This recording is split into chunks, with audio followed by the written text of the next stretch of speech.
are sort of, most bubbles start with like something that Wall Street people get into, and then they fan out into the world, and next thing you know, and of course there's that famous scene in The Big Short where Steve Eisman hears about a stripper buying and selling houses, like, oh, it's a bubble. Here it's like going in the exact opposite direction. So there's tons of people out in the real world who have bought cryptocurrencies, and guys like Mike Novogratz are still relatively rare, and they're like the one, you know, in the new thing, they'd be like the stripper. But that's the scary thing. I mean, should people be going around screaming at people, you know, to get out of Bitcoin and other cryptocurrencies if they're indeed in them?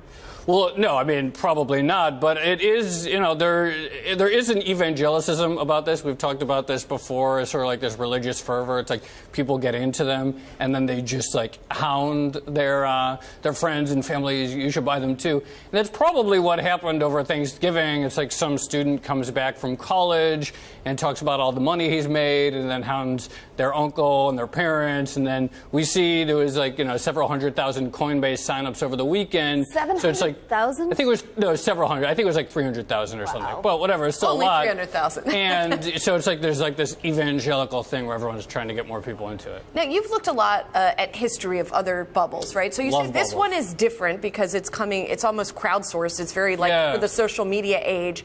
But do the bubbles always pop? Do they always sort of end the same way?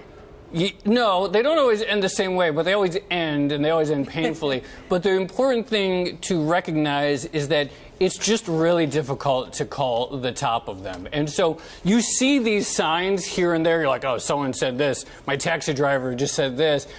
And that must be the top, and then it could go up another 50%. I mean, you know, think back to .com. Like, there were signs in 1998 of people losing their minds over it, and then it went on for another 2 years. So while they do ultimately end in tears, it's just super hard to know when you're going to be the one holding the bag. Are we sure this is going to end in tears, or are there going to be a lot of us with egg on our faces saying, I was wrong?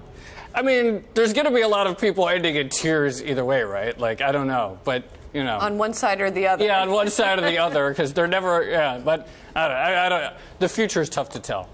It's also tough to tell whether Wall Street will get a little bit more deeply into it. It seems like once it becomes more institutionalized that they could. What would be the level at which, you know, we would need to take it seriously, if any? Well, it's interesting because like we're talking all the time about it, and every day there's like new stories about it, new things about people, and it's fairly small as a thing. Like I think I saw that the total value of all Bitcoin is somewhere around the level of GE. So it's like we don't talk about GE every day, and even if there was a stock that was going up as fast as Bitcoin, we wouldn't talk about it every day. It's partly the size aside and even speed of the acceleration aside. It's just the newness and the unfamiliarity that I think drives a lot of the conversation.